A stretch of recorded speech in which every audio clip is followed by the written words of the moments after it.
Welcome all of you in SST College of Arts and Commerce. This is SST Edupedia. I am Assistant Professor Sangamitra Bindkhade. Class TY BMMC Semester 6. Today's our subject is Brand Management and today's our topic is Leveraging the Brand and Line Extension. Brand leveraging is a strategy uses the power of existing brand name to support a company's entry into a new but related product category. The market is very competitive and flooded with a n number of brands and products. उसमें से अपनी एक खुद की पहचान brand को बनानी पड़ती है और वो बनाने के बाद उसको सालों तक उसको मैनेज करना पड़ता है.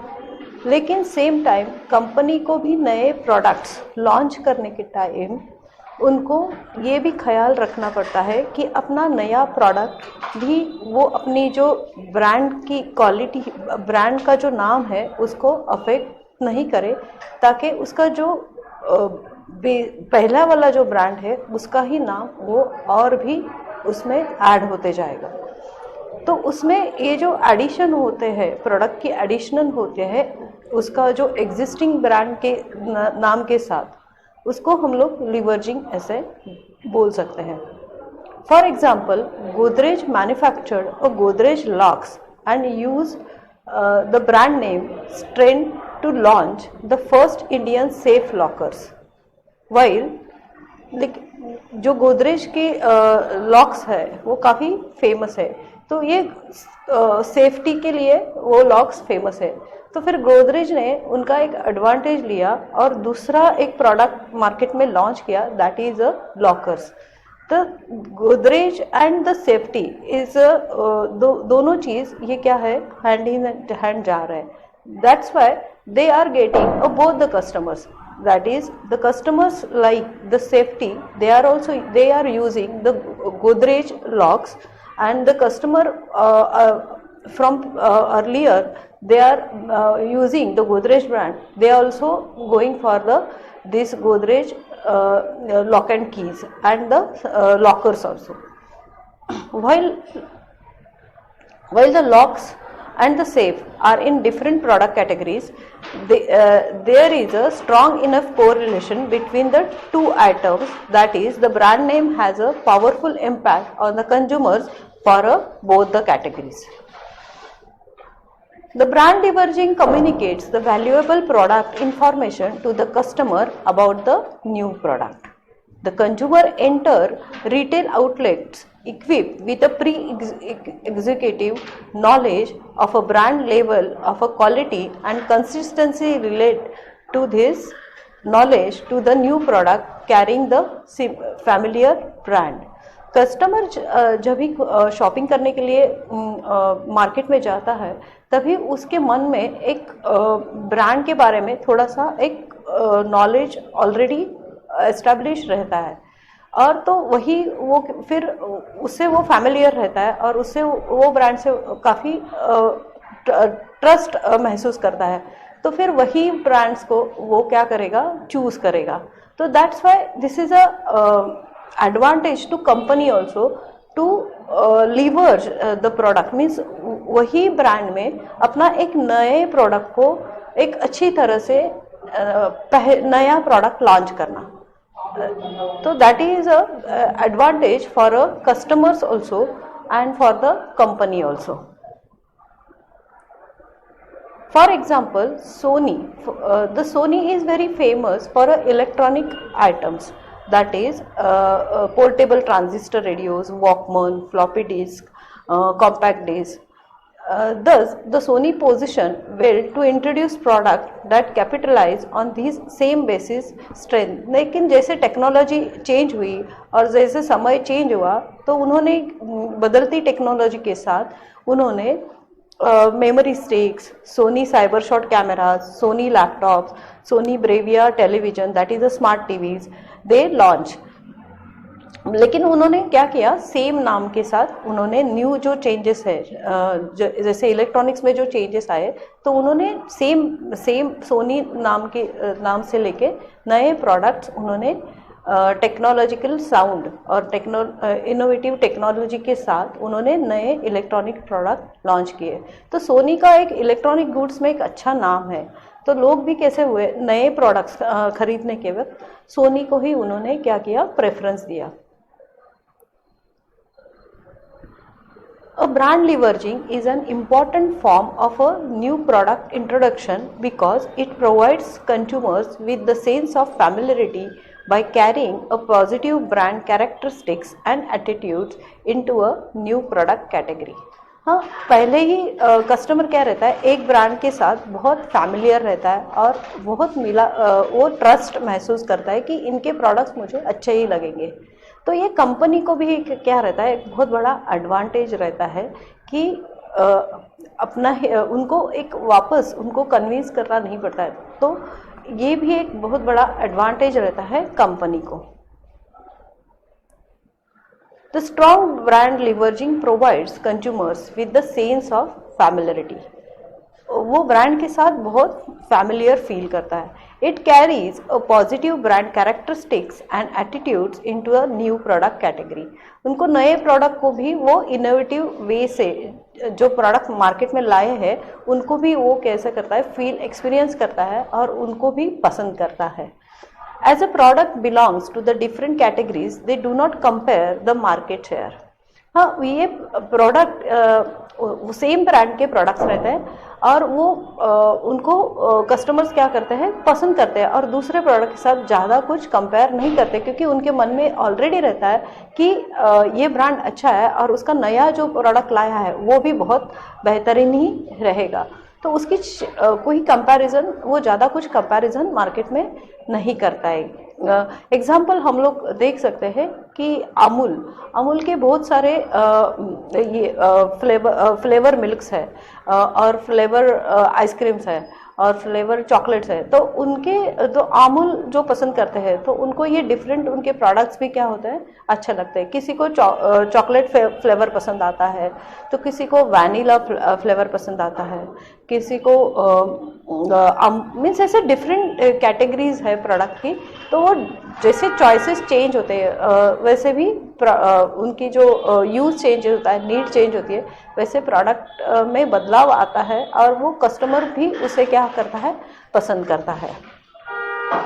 More products means a greater shelf space for the brand and it's turned into the opportunity for sale. अभी एक ही ब्रांड के बहुत सारे प्रोडक्ट्स अवेलेबल रहेंगे मार्केट में। समझो अभी अमूल में ही एग्जांपल लेंगे, अब हम लोग देखेंगे अमूल का मिल्क भी है, अमूल का बटर भी है, अमूल का फ्लेवर्ड मिल्क भी है, अमूल का श्रीखंड भी है, अमूल के चॉकलेट्स भी है, अमूल के बिस्किट्स भी है, अमूल का केक भी है, अमूल की मिल्क पाउडर भी है। Those are different varieties they are providing to the customers. तो that's why the shelf is means उनकी जो प्रोडक्ट कैटेगरी है वो बहुत सारी है। तो कस्टमर क्या होता है, इमीडिएटली दूसरे ब्रांड के ऊपर शिफ्ट नहीं होता है। उनकी नीड अमूल में है ना, तो अमूल में ये फ्लेवर है, अमूल में ये चीज़ है, तो उसे ही ज़्यादा वो पसंद करता है और they are stop themselves to switch over to the another brand. तो इससे कारण क्या होती है, कंपनी की सेल्स की वॉल्यूम भी क्या होती है, ऑटोमेटिकली बढ़ती है। The more products means the cost of introducing a brand leverage product is less than introducing an independent new product. अभी ये कंपनी को कैसे फायदेमंद होती है, तो नया प्रोडक्ट समझो हम लोग को लॉन्च करना है मार्केट में, क्योंकि मार्केट में ऑलरेडी बहुत सारी कंपटीशन है और बहुत सारे सब्स्टिट्यूट अवेलेबल है। तो उनके ये जो कॉम्पिटिटिव मार्केट है और कस्टमर्स भी आजकल कैसे है, बहुत नॉलेजेबल है और चूजी है। तो ये सब कॉम्पिटिटिव वर्ल्ड में एक नया प्रोडक्ट लॉन्च करना ये कंपनी के लिए भी बहुत सारा चैलेंजिंग होता है और बहुत उसमें कॉस्ट इन्वॉल्व होती है। लेकिन ये ब्रांड लीवरेजिंग में क्या होता है कि ऑलरेडी कंपनी का जो ब्रांड, कंपनी का नाम और ब्रांड ऑलरेडी एस्टैब्लिश रहते हैं, तो उसमें ही वो क्या करते हैं, थोड़ा सा बदलाव लाते हैं प्रोडक्ट में, और उसकी नई टाइप्स, जैसे मार्केट में क्या नीड है उसको समझ के एक अच्छी तरह से एक नया कैटेगरी लॉन्च करते हैं। उससे क्या होता है, कंपनी का नए प्रोडक्ट लॉन्च करने का ऑटोमेटिकली जो खर्चा है वो कम होता है। The greater number of product increase efficiency of manufacturing facilities and raw materials। अभी ये जो एक्टिविटी है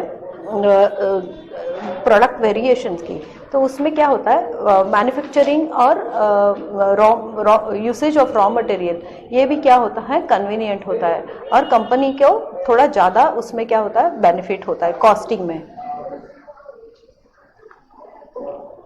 What is a brand line extension? अब ये extension means brand leveraging is a strategy. It's a extension to the earlier extension to the brand means एक नया product launch करना है in a similar product category. Example हम लोग देखते हैं अभी शैम्पू का एग्जाम्पल लिया हम लोग, तो shampoos are available in small sachet also. The shampoos are available in different sizes also, in different means उसके जो uses है, some shampoos are for longer hair, some shampoos are for strong hair, some shampoos are for to remove the dandruff, means these are a variety of products. Line extension adds variety to its existing product for the sake of reaching a more diverse customer base and inciting existing customers with the new products। Means एक ही brand में बहुत सी variety रहती है और customers में भी क्या रहती है, बहुत से चॉइसेस रहते हैं। तो एक ही ब्रांड का प्रोडक्ट ज़्यादा से ज़्यादा कस्टमर में क्या हो जाएगा, फेमस हो जाएगा, और उसके ग्राहक भी ऑटोमेटिकली क्या होते हैं, बढ़ते हैं। एग्जाम्पल, अभी फ्लेवर्ड मिल्क है हॉर्लिक्स का, तो प्लेन हॉर्लिक्स कोई बच्चों को अच्छा लगेगा, लेकिन उसमें ही चॉकलेट फ्लेवर का हॉर्लिक्स हम लोग ऐड करते हैं, कंपनी ऐड करती है, तो ऑटोमेटिकली चॉकलेट फ्लेवर पसंद करने वाले बच्चे भी हॉर्लिक्स को डिमांड करेंगे। साइमल्टेनियसली कंपनी का सेल भी क्या होएगा, ऑटोमेटिकली बढ़ेगा। The line extension provide an explicit channel for a product innovations, and that can be a powerful vehicle for obtaining competitive advantage। ये कंपटीशन में जैसे हम लोग हमेशा देखते हैं कि मार्केट में हमेशा कंपटीशन होती है कि हर एक कंपनी चाहती है उनका प्रोडक्ट बेहतर रहे और लोगों को पसंद आए। तो ये कॉम्पिटिटिव एज में that is this extension marketing strategy is very helpful। The product innovation can create the differentiation, enhance a brand value proposition, expand the usage contacts and block the competitors। तो product में हमेशा innovation करते रहने के लिए ये क्या होता है, कंपनी हमेशा क्या करती है, प्रोडक्ट को इनोवेट करने की कोशिश करती है, और फिर ताकि वो मार्केट की कॉम्पिटिटिव जो ब्रांड्स है उसको वो क्या कर सकती है, कॉम्पीट कर सकती है, और लोगों को भी कुछ नया दे सकती है। तो इसलिए क्या होता है, दोनों तरफ से विन विन सिचुएशन होती है। जैसे कि कंपनी भी हमेशा क्या करती रहती है, रिसर्च करती रहती है कि मार्केट में नया कुछ है, और उसके हिसाब से अपनी प्रोडक्ट में हमेशा क्या करती है, इनोवेशंस लाती है, बदलाव लाती है। फिर वो टेस्ट में होती है, फिर वो साइजेस में होती है, वो फ्लेवर्स में होती है, वो इंग्रेडिएंट्स में कुछ चेंजेस होते हैं। जैसे समय होता है, जैसे बाहर की मार्केट की चॉइसेस होती है, जैसे मार्केट में ट्रेंड होता है, उसी तरह से क्या उसको स्टडी करके, उसको रिसर्च करके कंपनी अपने प्रोडक्ट में क्या करती है, बदलाव करती है और एक नया प्रोडक्ट लॉन्च करती है। तो उससे ये दोनों की क्या होती है, बहुत सी विन विन सिचुएशन होती है। तो दैट इज एक one example is there, Colgate launch a Colgate Sensodyne, Nescafe launching a cold coffee. हाँ, सेंसोडाइन ये क्या है? कोलगेट अभी टूथपेस्ट टूथपेस्ट है, ये अभी इंडिया में सब लोग जानते हैं। तो और इट इज़ अ काफ़ी, टूथपेस्ट बोलेंगे तो कोलगेट, और कोलगेट चाहिए तो मीन्स टूथपेस्ट, तो that is a combination is there. तो Sensodyne is they promote, that is for a gums, that is you can use for a sensitive gums. तो ये ऐसे थोड़े थोड़े बदलाव लाते हैं और हमेशा मार्केट में क्या होते हैं, उनकी जगह बना के रखते हैं। तो कोलगेट में काफ़ी प्रोडक्ट्स हैं, जैसे कि एक कोलगेट का एक प्रोडक्ट है वो that Colgate is only for whitening the teeth. Nescafe launching the cold cafe. अभी Nescafe is a very famous for a coffee, but some people, there is a fashion, some people like a cold cafe also. So that's why the company is also launching the cold cafe with a beautiful presentation and with a beautiful glasses or shakes. When a new product is added to an existing brand in the same product category, it is called a line extension. A new product could be a new flavor, color, package size, nutritional container, or a product containing a special additives which targets a different set of a customer.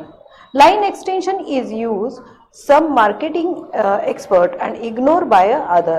An example is Nestle Maggi, a 2-minute noodle is available in different flavors and tastes like a chicken, tomato and curry. For the unconscious people, the company launches Maggi vegetable आटा noodles. अभी एक ये Maggi का एक बहुत famous example है, क्योंकि हम लोग देख रहे हैं नेस्ले का जो मैगी है वो काफ़ी सालों से इंडिया में पॉपुलर होते जा रहा है, और that is in every age category, जैसे बच्चों में भी है और मिडिल एज के लोगों को भी है, फीमेल्स में भी है, ऑफिस गोइंग वीमेंस भी उसको पसंद करती है, और सीनियर सिटीजन भी उसको यूज़ करते हैं। तो they are launching the Maggi in a different way, जैसे कि उनका जो डाइट वाला जो है उसको वो that is they are using the atta noodles, that is a good for a health. Now the advantages of brand extensions. It increases the brand image. Cost of developing a new product is reduced. The customers can seek for a brand variety. There are packaging and labeling efficiencies. The expenses of introductory and follow-up marketing program is reduced. The brand leveraging strategy can be extremely successful and profitable if it is correctly implemented and provides a new product with the right image. The brand managers can create a strong brand leveraging by maintaining the quality of all products in the different categories under the one brand. In next chapter, we will discuss about the brand extension and their verticals. Thank you.